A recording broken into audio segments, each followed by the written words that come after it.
What did I do? I got that on fucking record. I got that on record too. This black American father was arrested by police while walking to pick up his 9-year-old daughter from school. And what followed would expose a chain of decisions that turned an ordinary afternoon into a national conversation about power, prejudice, and accountability. Marcus Johnson, a 38-year-old black American man, was doing something painfully routine that day, walking the same route he had taken countless times before, checking the time on his phone, thinking about homework, dinner, and whether he would arrive a few minutes early or a few minutes late. There was nothing rushed about him, nothing secretive, nothing threatening. He was simply a father on his way to meet his child. Marcus lived in the neighborhood. He worked nearby. Teachers recognized him. Parents had seen him before. This walk was part of his life, not an exception. But as he turned down a familiar street, 3 police vehicles slowed, then stopped.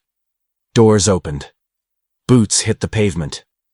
In a matter of seconds, the routine of a father became the focus of armed authority. Officers approached him with a confidence that suggested they had already made up their minds. There was no greeting, no explanation, no attempt to clarify why he was being stopped. The tone was not investigative, it was commanding. Marcus asked what the problem was. He was told to stop. He was told to answer questions. When he asked why, the response was vague. Suspicious behavior. Someone matching a description. A report in the area. None of it was specific. None of it pointed to an actual crime. The officers spoke as if justification was optional, as if their presence alone was explanation enough.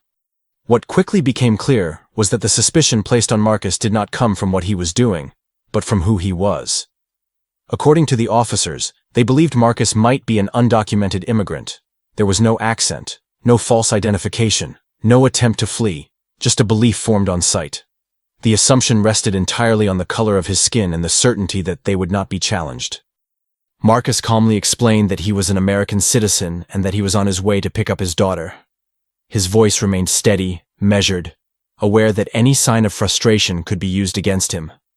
But calm did not de-escalate the situation. It only seemed to irritate the officers further. They demanded identification. Marcus asked what law he had violated. The question went unanswered. Instead, the encounter escalated. One officer stepped closer, shrinking the distance between them. Another positioned himself behind Marcus. The third watched silently, hand near his equipment. The body language told a clear story. Compliance was no longer optional. Marcus was no longer a man being questioned. He was a problem to be controlled. What happened next crossed a line that many who later saw the footage struggled to process. Marcus was subjected to what officers later described as a thorough search. But this was not a routine pat-down. It was not a safety check. It was an act of dominance carried out in public. Marcus was forced to comply in the middle of the street while people watched from sidewalks, windows, and parked cars. The humiliation was not incidental. It was the point. Each command stripped away dignity, replacing it with exposure and fear. At no point did the officers articulate a clear reason for this treatment. No weapon was found, no contraband, no evidence of any crime. Still, the search continued. Time stretched. Marcus became increasingly aware of the clock, of the fact that his daughter would soon be waiting, scanning the crowd for her father, wondering why he hadn't arrived yet. That awareness weighed on him more heavily than the presence of the officers. The thought that his child might witness this moment, might see him treated this way, was devastating. After the search, Marcus was detained. He was placed in custody and transported away from the area. The street returned to normal, but his life did not. Hours passed while he sat confined, cut off from his daughter, his phone, and any ability to explain what had happened. During this time, officers began the basic process they could have done at the start. Verification. Databases were checked. Records were reviewed. And slowly, the truth emerged with undeniable clarity. Marcus Johnson was a United States citizen. He was legally present. He had valid identification. He had no warrants. No criminal record that justified detention. No connection to any reported crime. The foundation of the officer's suspicion collapsed entirely. What remained was an uncomfortable reality. The entire encounter had been unnecessary. Every escalation had been a choice. Every moment of humiliation had been avoidable. For many people, this would have been the end, a release, an apology, if that. A quiet attempt to move on. But for Marcus, the damage was already done. He had been publicly degraded. He had been separated from his daughter without explanation. He had been treated as guilty without cause. And he understood something crucial in that moment. If this could happen to him, it could happen to anyone who looked like him. Marcus did not immediately speak to the media. He did not rush to social networks. Instead, he documented everything. Times, locations, badge numbers, witnesses. He requested records. He obtained footage. He sought legal counsel not out of revenge, but out of necessity. What he learned through that process only deepened the seriousness of what had occurred. The officers involved had wide discretion, but that discretion was not unlimited. Procedures existed. Constitutional protections applied. And in this case, they had been ignored. As the details became clearer, the incident took on a weight that extended beyond Marcus himself. Civil rights advocates began to examine the case. Legal experts questioned the basis for the stop. Community members recognized a pattern they had seen before, but rarely saw documented so clearly. The question was no longer whether Marcus had done something wrong. It was whether the system had allowed something deeply wrong to happen without consequence. This was no longer just about one stop on one street. It was about the assumptions that lead to stops like this. The confidence with which authority is exercised when it expects no resistance. The silence that often follows when there are no cameras, no witnesses, no paper trail. Marcus's case forced those questions into the open, not because it was unique, but because it was familiar. What Marcus decided to do next would take time. It would require patience, resilience, and a willingness to relive the worst moments of that day in rooms filled with strangers. It would put his name into records, filings, and public discussion. But it would also ensure that what happened to him would not disappear into silence. And as that process began, it became clear that the consequences of that afternoon were only just beginning. In the days following his release, Marcus Johnson tried to return to normal life, but normal no longer existed in the same way. His daughter asked questions he struggled to answer. Why were the police angry? Why didn't he come on time? Why did other parents stare when they saw him afterward? Marcus realized quickly that the damage from that afternoon was not confined to the moment of arrest. It followed him home, into conversations, into sleep, and into the quiet spaces where the mind replays what the body could not escape. Marcus contacted a civil rights attorney after being encouraged by friends and family who had seen similar stories end very differently when no one pushed back. The attorney listened carefully as Marcus described every detail, not just what the officers said, but how they stood, how they positioned themselves, how the situation escalated without warning. What stood out was not only the lack of justification for the stop, but the sequence of decisions that compounded the harm. The attorney explained something Marcus already felt instinctively. This was not a single mistake. It was a pattern of choices. Records requests were filed, body camera footage was obtained, dispatch logs were reviewed. The official narrative began to take shape, and it did not align with what the officers initially claimed. There was no clear call identifying Marcus as a suspect, no verified report matching his description, no urgent threat in the area. The justification for the stop relied heavily on vague language and after-the-fact reasoning. As the evidence accumulated, it became increasingly clear that the stop itself existed in a legal gray area, and the detention that followed was far more difficult to defend. When the footage was reviewed frame by frame, details emerged that could not be explained away. The officer's tone shifted rapidly from inquiry to control. Commands replaced questions. Proximity became intimidation. The search was longer, more invasive, and more public than necessary. The footage captured bystanders stopping, watching, pulling out phones, unsure whether to intervene or stay silent. It also captured something else, the absence of any behavior from Marcus that could reasonably justify the escalation. As the legal team prepared the case, they also prepared Marcus for what was coming. This would not be quick. It would not be easy. His character would be scrutinized. His past would be examined. Every detail of his life would be weighed against the actions of men in uniform. The process would require patience and resilience. Marcus understood that the system often moved slowly when accountability was involved. But he also understood that silence would guarantee nothing changed. The filing of the lawsuit marked a turning point. Once the complaint became public, the story began to spread beyond the neighborhood where it had occurred. Local media picked it up first, then regional outlets. Headlines focused on the most shocking aspects of the encounter. But the deeper story resonated with many who read beyond the surface. This was not just about one father. It was about how quickly assumptions could override rights. The police department responded cautiously at first. Statements emphasized that the matter was under review, that officers acted in good faith, that procedures were followed. Internally, however, concern was growing. The footage was difficult to reconcile with policy manuals and training materials. Supervisors questioned why basic verification had not occurred earlier. Legal advisors warned that the case could expose the department to significant liability. As public attention increased, community members began to speak out. Advocacy groups organized meetings. Residents shared their own experiences, many of which echoed Marcus's story in unsettling ways. The difference was that this time, there was documentation, there was video, there was a timeline that could not be easily dismissed.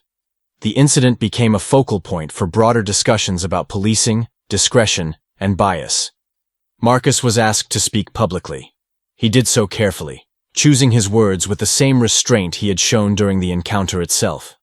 He spoke about being a father first, about the fear of being separated from his child, about the humiliation of being treated as less than human in front of strangers. He did not exaggerate. He did not inflame. The facts were powerful enough on their own. Behind the scenes, depositions began. Officers were questioned under oath. They were asked to explain their decisions, step by step. Why was Marcus stopped? What specific behavior raised suspicion? What law justified the search? Answers were often inconsistent.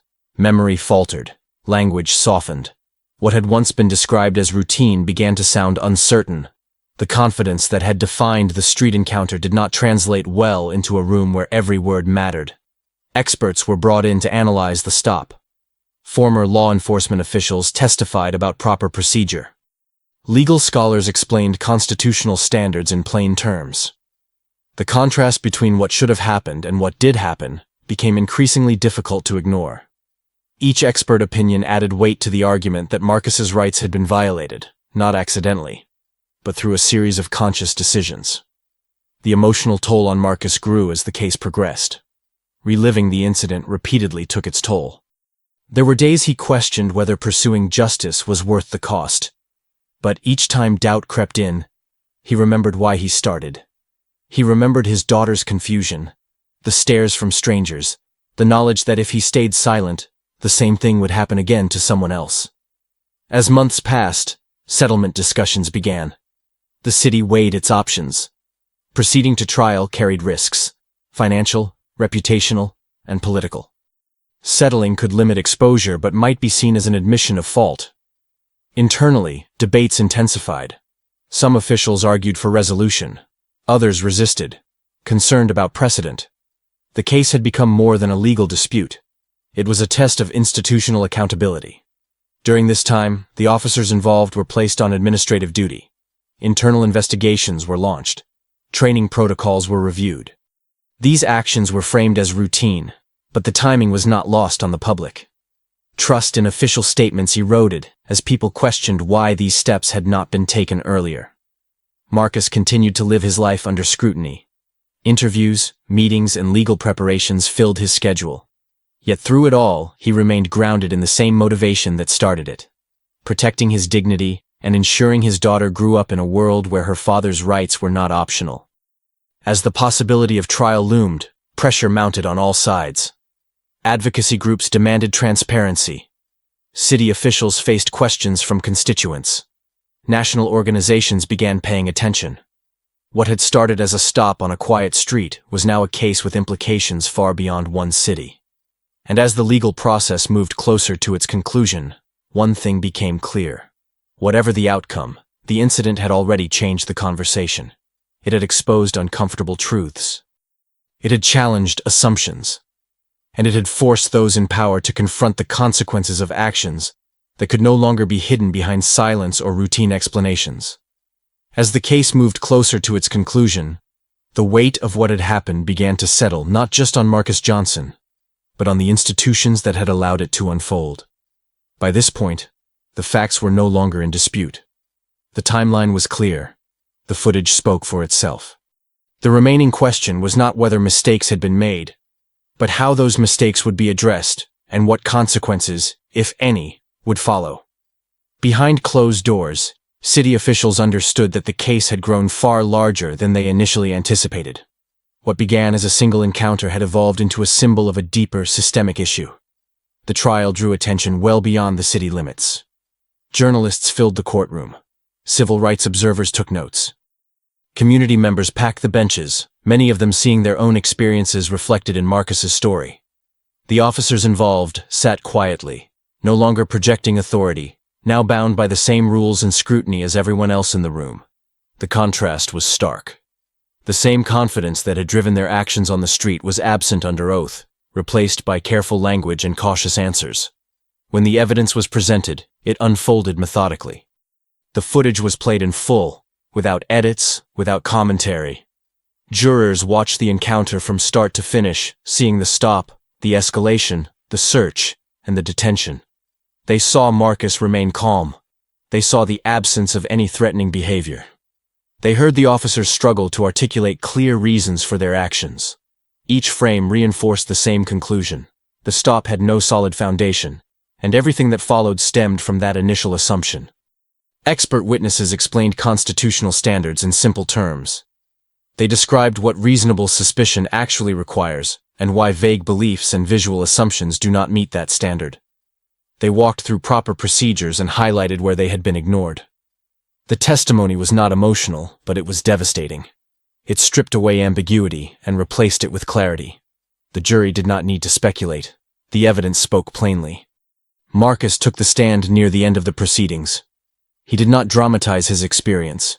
He did not raise his voice.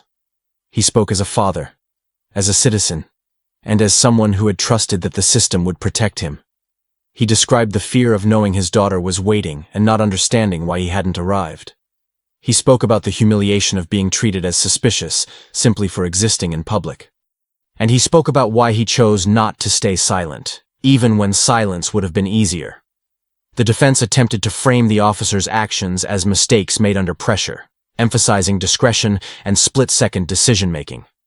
But the argument struggled to gain traction. There was no emergency, no chase, no threat unfolding in real time. The decisions made that afternoon were not split-second reactions. They were choices, repeated and reinforced at each stage of the encounter. When closing arguments concluded, the courtroom fell quiet. The jury deliberated for days. Outside, discussions continued. Some hoped for accountability. Others doubted the system's willingness to hold itself responsible. Marcus waited with his family, understanding that whatever the verdict, the process itself had already changed him. He had learned how fragile dignity could be when power went unchecked, and how rare it was for truth to be preserved so clearly. The verdict, when it finally came, was unmistakable. The jury found that Marcus's rights had been violated. They concluded that the stop, search, and detention were unlawful. The ruling affirmed what the evidence had shown from the beginning, that authority does not override constitutional protections, and that assumptions based on appearance have no place in policing. The decision sent a ripple through the courtroom. Some jurors were visibly emotional. Others sat in stunned silence. The damages awarded reflected more than personal harm. They acknowledged emotional distress, public humiliation, and the broader impact of the violation. They also carried a message meant to resonate beyond Marcus himself. Accountability, the court made clear, was not optional. It was a requirement. The city was ordered to pay a substantial settlement, one large enough to command attention and prompt immediate review of existing practices. In the aftermath of the verdict, changes followed. The police department announced mandatory retraining focused on constitutional standards and bias awareness. New oversight measures were introduced. Policies were revised. While critics questioned whether these reforms went far enough, there was no denying that the case had forced action where there had previously been inertia. The incident could no longer be dismissed as isolated. It had become a reference point. Marcus used part of the settlement to secure his family's future, but he also committed resources to advocacy and education. He worked with organizations dedicated to protecting civil rights and supporting those who lacked the means to challenge similar treatment. He spoke not out of anger, but out of resolve, reminding audiences that rights only matter when they are defended. For his daughter, the experience remained difficult, but it also shaped conversations that would otherwise have been avoided. Marcus was determined that she would grow up understanding both the risks of injustice and the importance of standing firm in the face of it. He wanted her to know that dignity was not granted by authority, but inherent, and that silence was never the only option. The officers involved faced consequences of their own. Internal reviews led to disciplinary action. Careers were altered. Reputations were permanently affected. The certainty they once carried was replaced by a record that followed them long after the case ended. For many observers, this outcome was not about punishment, but about balance. Power exercised without accountability had finally met resistance. Years later, the footage would still circulate, not as entertainment, but as evidence. A reminder of how quickly ordinary moments can turn into defining ones. A reminder that cameras do not create injustice, they reveal it. And a reminder that progress often begins with someone refusing to accept humiliation as normal. Marcus Johnson's story did not end with the verdict. It continued in classrooms, community meetings, and conversations sparked by a simple question. What happens when someone says no to injustice and demands to be treated as equal? In this case, the answer was clear. Change followed. Not because the system volunteered it, but because someone insisted on it. And that is what made this story matter. Not the arrest, not the search, but the refusal to let those moments disappear into silence.